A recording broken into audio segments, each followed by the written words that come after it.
Hello and a very warm welcome to Monday's Granada Report. Hello on the programme this evening. Where's the justice for Chantel? What mum Jean Taylor asks every day as the man who killed and dismembered her daughter gets closer to being released from prison on parole. Stephen Wynne, in my opinion, will kill again. That is my belief. After a child dies from measles at Alderhay Children's Hospital, a warning to parents about low vaccination rates across Merseyside and beyond.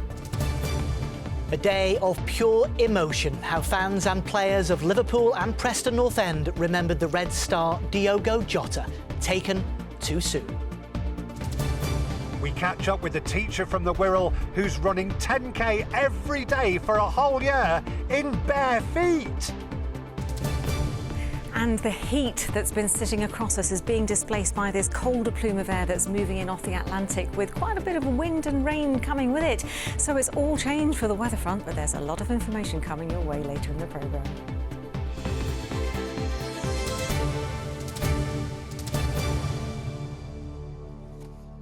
So first, a mother whose daughter was murdered 21 years ago has told Granada Report she fears the killer could strike again if he's released from prison. Yeah, Chantel Taylor, a mum of 3 from Birkenhead, was attacked by former soldier Stephen Wynne at his home. He dismembered Chantel's body after killing her, but her remains have never been found. Despite being given a life sentence, the killer is now eligible for parole, and Chantel's mother, Jean, believes he would be a danger if he's released. She's been speaking to our Merseyside correspondent, Andy Bonner. For 21 years, Jean Taylor has vowed to keep a watch on her daughter's killer. She founded a charity called Families Fighting for Justice, and now she fears he could be within weeks of winning his freedom. Chantel was 27 and a mum of 3. Tell me about Chantel. Who was she?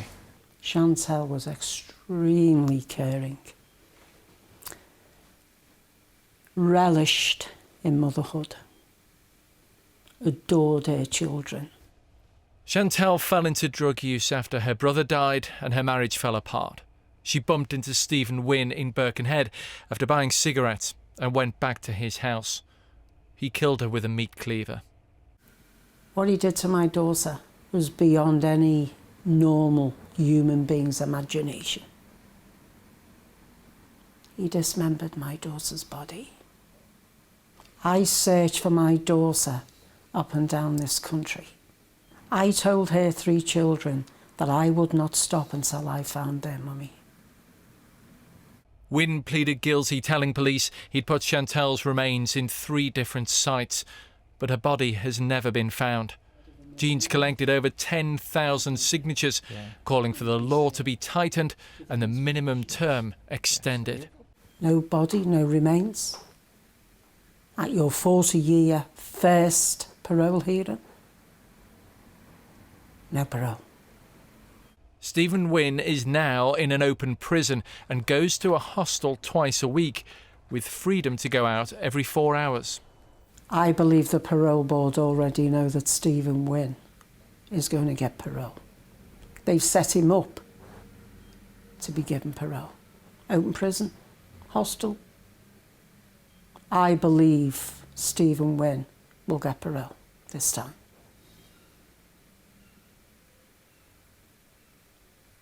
That's not justice for what he's done. Wynne's parole hearing could take place any time from next month, and Jean believes it's not in the public interest for it to be held in private. Stephen Wynne, in my opinion, will kill again. That is my belief. And I've got to make sure, as best I can, that the members of the public know, if he gets parole, that he's out there. They need to know. Are you fearful for what could happen? I worry when you think of what he's done to my daughter. What are his capabilities? It goes beyond anyone's imagination. He has to stay in prison. Jean says she'll do all she can to make sure people are safe from the likes of her daughter's killer. Andy Bonner, ITV News, Liverpool. Well, a spokesman said the parole board can't comment on future hearings and that Jean's campaign to increase minimum terms is a matter for Parliament. Well, next tonight, there's a warning from our region's NHS about low take-up of the MMR vaccine. That's a jab which protects children and the wider population from measles, mumps and rubella. It follows reports of a child dying of measles at Alderhay Children's Hospital in Liverpool. Only last week, NHS leaders across Merseyside took the unprecedented step of publishing an open letter to parents and carers in the area, in which they said measles was rising as vaccination rates fall. Yeah, in the letter they say, I quote, several children are seriously unwell with measles at Alderhay. They say the number of children being treated at the hospital for complications of measles is increasing. And they repeat that 2 doses of the MMR provides lifelong protection. Well, meanwhile, it's emerged that while the government's take-up target for the MMR is 95%, in Liverpool it's 73%, the lowest outside London. In the wider northwest, it's only 84.5%. Well, earlier I spoke to Professor Matt Ashton, Liverpool's Director of Public Health, and I asked him why uptake is so low. I think it's complex, multifactorial, so I think the impact of the pandemic definitely. People will have mixed feelings about COVID vaccination, so there's a bit of vaccine hesitancy, a bit of vaccine fatigue in there. I don't think that's the most important factor though. I think we have to recognise that over the last decade, people's lives have got significantly harder, so often people are having to juggle work, home life, trying to get money in, pay the bills, put food on the table, have caring responsibilities. And that can mean that individual health care is not the highest thing on the list, especially when you're talking about a condition like measles, which had largely been eradicated. Well, do you think that's the thing? Do people realise how serious and how nasty an illness measles can be?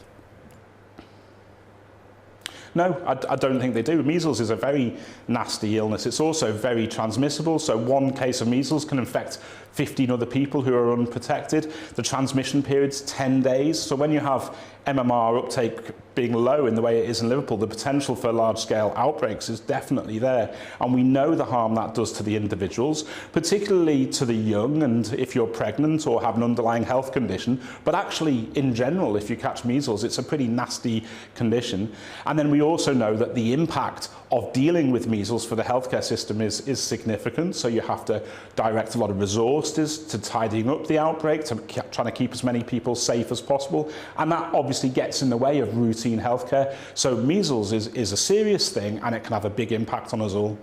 Do you think, Matt, that the NHS needs to be more proactive? Should it make the vaccine easier to get with things like mobile clinics, perhaps, making it available at walk-in centres, maybe? I think we absolutely have to help our communities understand the serious nature of measles and why it's so important to protect themselves and their loved ones from measles. I think we absolutely also have to make getting hold of the vaccine as easy as possible. Now, there are straightforward routes through primary care, through your GP, but we know the pressure primary care is under. So in Liverpool, we're also putting on pop-up clinics through our childhood immunisations team. And we've got a Living Well bus that circulates the whole of Merseyside with routine IMS offers, just to do exactly that, really get the vaccine to our communities and make it as easy as possible. I think we've still got more to do. And what would be your message to parents who are watching this about that MMR vaccine, Matt? So measles is very nasty. I mean, none of us want to have measles. None of us want to see our loved ones with measles. But the good news is protecting ourselves from measles is really straightforward. The MMR vaccine has been around for over 50 years. It's free, safe and highly effective. So I'd encourage anybody who doesn't know their MMR status or doesn't have the MMR vaccine to please contact your doctor, understand your status, and if at all possible, get yourself vaccinated. OK, Professor Matthew Ashton, Director of Public Health in Liverpool. Thank you very much indeed for joining us. On to more of the day's news now, and unions have welcomed plans to invest millions of pounds in two of the region's snack factories. The owner of McVitie's is investing £21 million in Stockport. The firm will create 45 new jobs and introduce a new robotic moulding line. There'll also be a £33 million overhaul of its Jacobs site in Aintree. The region's newest nature reserve has opened, promising to become a destination for people living in Warrington and Greater Manchester. The site at Risley, Holcroft and Chatmoss is the latest addition to the Kings series, a network of 11 sites being restored to provide homes for rare species. The area is becoming a leading example of nature recovery after the Industrial Revolution. And some sad news to bring you about a former colleague and friend of ours here at Granada Reports. Trevor Green has died. Trevor was a roving reporter and main programme presenter at Granada for 19 years, covering many of our region's major stories, but also bringing a special humour to lighter news. Lord Green, as he was affectionately known, will be remembered by everyone who worked with him as a true gentleman and one of the leading regional broadcasters of his generation. Trevor Green, who's died at the age of 74. Yeah, he was a lovely man and it was a real privilege to work with him. Well, next, and it is the subject we can't get enough of this summer, the weather. Today is a bit of a respite, but we've had a few days of really serious heat, more akin to southern Europe than the north of England. I know, it was 30 degrees by me It was in roasting. Formby at the weekend. Roasting. Absolutely roasting. Well, it is, of course, though, another indication of how much our climate is changing. We've been speaking to our weather presenter, Tori, a little while ago, and we asked her if there was any data on the year so far. Well, every year the Royal Meteorological Society collates all of the Met Office data that comes from the observation sites and puts them into an annual report on the state of the UK climate. And this is a public report. Anyone can download this and access this information. So if you want to do that, please do, because it's very interesting. And what it's really showing so far up till the end of last year is that the amount of our extremes, the number of these extreme weather events we're getting, both in temperature and rainfall, are increasing. And we've got higher sea levels, are seeing fewer frost and snow events every year, the changes in our wildlife. Just as an aside, I've seen ripe blackberries already on bushes this year, and it's July. This shouldn't be happening until September. But it's the extremes of these weather events that drive our averages, and the number of extremes we're getting is getting quite alarming. I'm just going to focus on temperatures because of time, but the number of days in the last decade where we've seen temperatures 5 degrees above average has actually gone up double since the average temperatures that we're looking at back from 1961. The number of days where we're seeing temperatures 8 degrees above average has trebled, and the number of days where it's 10 degrees or more above average has quadrupled. So this is what is driving the huge change and swing in our actual climate data, which of course comes from the averages. Now, of course, that all feeds into what we're seeing so far this year. Now, this isn't in the report, of course, because this will be collated for the next report that comes out. So far, we have already had the warmest spring and the sunniest spring on record. We've had the dry spring for 100 years, the warmest June ever, 3 official heat waves so far, and we're not even halfway through meteorological summer. We've got another 6-7 weeks to go. So there's an awful lot that's being rather concerning. We've, of course, got low reservoir levels as well. I believe the Canal and River Trust has started to apply restrictions and closures to Rochdale and Macclesfield canals because of the low water levels. So that's from the Environment Agency. It all knocks in together. So yes, this exceptional weather that we're seeing has unfortunately become rather more the norm. These generational events are becoming frequent every couple of years. OK, well, that's the year so far, but what about the week ahead? Well, there's a change on the way right now as we speak, if you like. I don't know if you found it a bit tricky sleeping in recent nights. I know I have. Much fresher tonight. Low pressure comes in tomorrow. We see a much fresher feel. Temperatures dropping dramatically from the weekend. We had 31 plus. Tomorrow we're looking at 18 and 20. But the thing to take away is that that is the average for July. So it's dropping hugely, but only to what we'd normally expect to see. But of course, I'll bring you all the details very shortly. Tori, thank you so much. We'll see you in a bit. Yeah, more from Tori very shortly. But on to sport now, and we have no Gallagher brothers in here tonight, but we do have the Wonder Halls. Oh, good. See what you've done there. Very good. Wonder Halls, I thought that was quite good. I thought that was quite good. Now, there's no fighting from you two, is there? Never. No, not for a few years. There's time, yeah, there's time. But fighting talk from England, though, and isn't it great to hear players really stir things up, even if it is just a bit tongue-in-cheek? Manchester United's Ella Toone says Sweden should be scared of England when they go head-to-head in the quarter-finals of the Euros this week. Toone. We're on a really good feeling. Tried to get myself on the score sheet at the end, and the girls were, giving me a bit of banter about it, especially. It's going to be a difficult game. We watched them the other night, and they were really good. A very good counter-attacking team. So we just need to be, on our best game. We have been these past couple of games. We played really well, and I think they should be scared. Well, staying with football, and Manchester United are being sued by one of their old players. Axel Tuanzebe's time at Old Trafford was disrupted by injuries. The defender, who's now signed for Burnley, has filed a legal claim with the High Court accusing United of clinical negligence linked to alleged medical advice. Now to a poignant moment at Preston for Liverpool. A trip to Deepdale marked the start of pre-season fixtures for the Premier League champions, but the mood was a sombre one as players and fans paid tribute to Diogo Jota, their player who died in a car crash just a week earlier. David Chisnall was at the game. It was a day of high emotion for Liverpool's first game since the death of their forward Diogo Jota. The pre-season friendly with Preston at Deepdale, Liverpool's fans arrived bearing his name and number on their shirts and the words to his song on their banners. The way he was and the kind of player he was, like, you kind of had that feeling that he was part of your family, to be honest with you. So it's going to be an emotional one. Really hard to be in the first game the boys are going to play as well. They're devastated. We've had a lot of tragedy with the club, as you know, for years, but never like this. This is heartbreaking.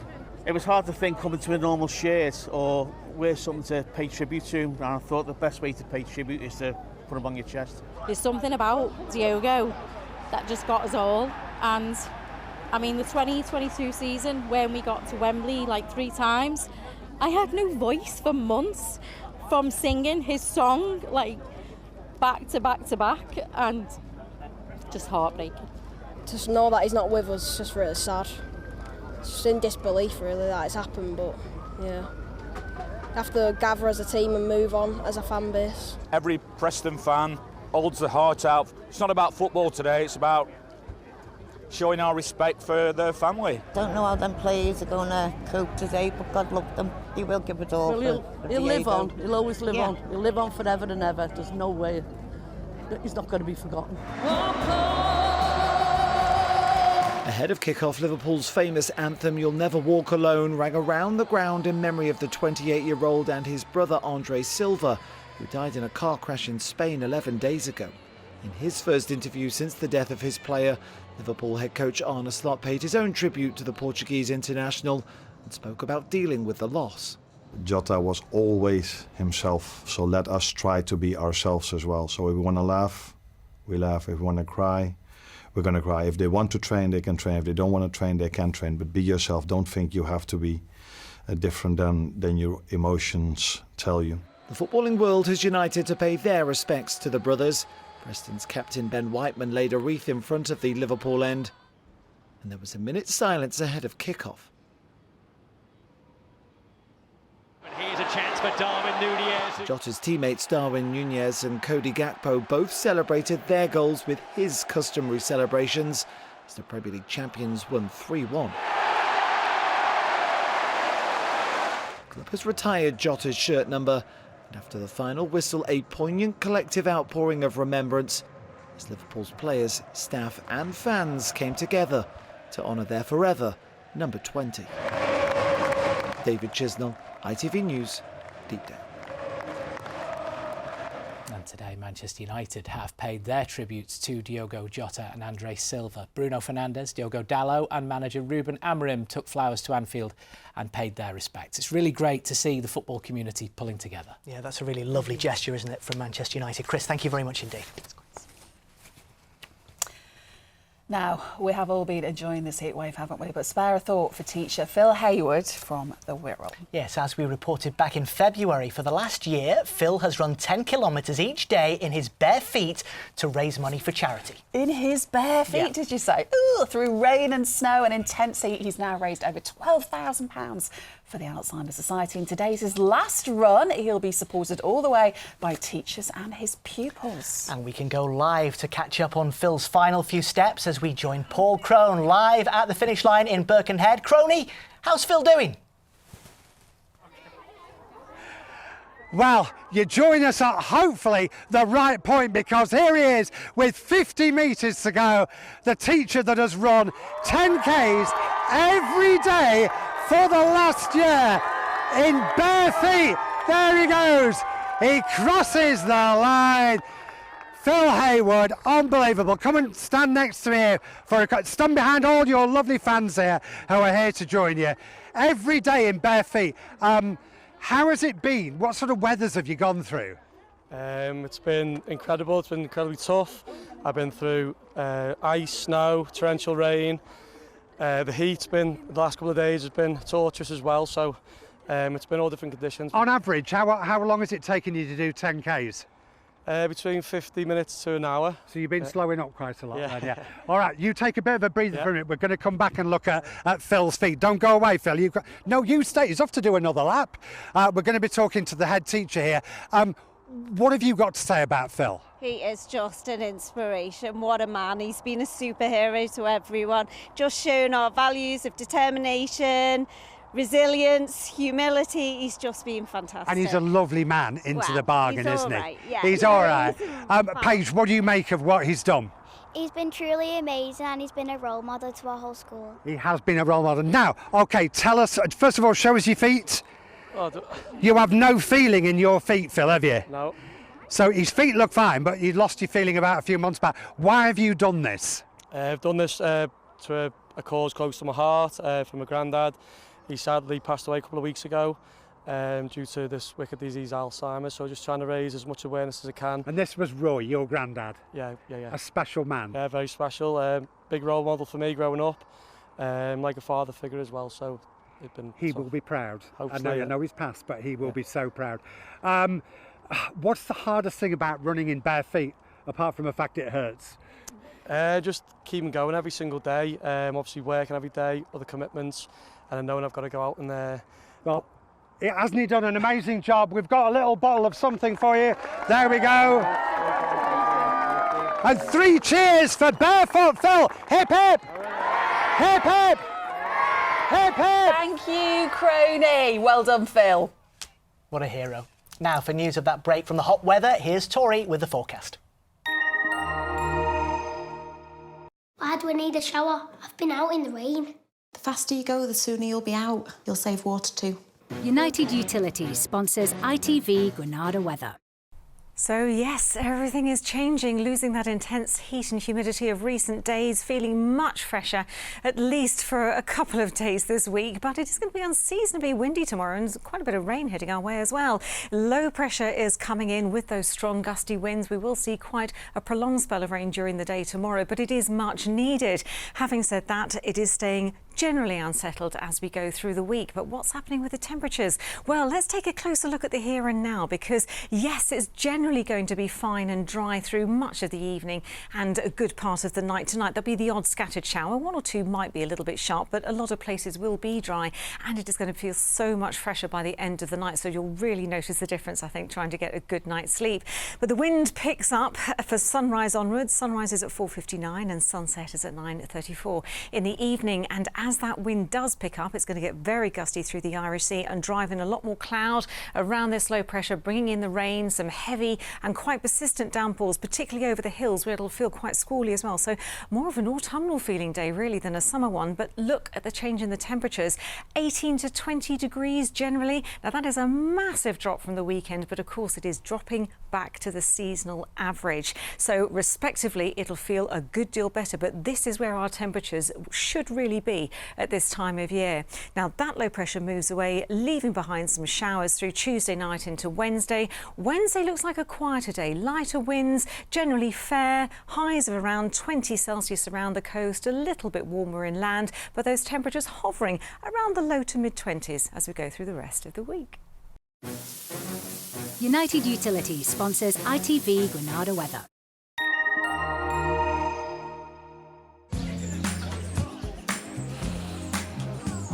Making the most of summer. Piri sponsors ITV pollen count. We've also seen very high pollen levels over the weekend, with the weather being as it was. But with that change, so the pollen levels fall as well to low between Tuesday to Thursday. Thanks, Tori. And finally, were you one of the 160,000 lucky people to see Oasis back home in Manchester at the weekend? Yeah, here's a little look back, not in anger, at the sights and sounds from the band's triumphant homecoming at Heaton Park. Good night. Good night.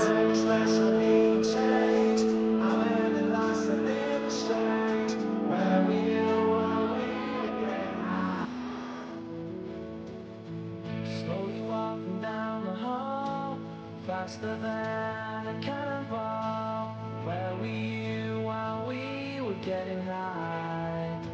Someday you will find me caught beneath the landslide in a champagne supernova in the sky.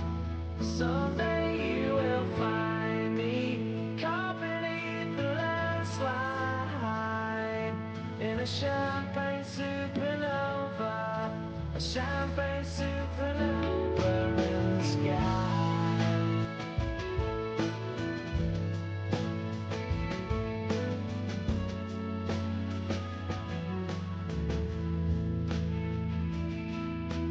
Wake up the dawn and ask her why. Dream a dream, she never dies. Wipe their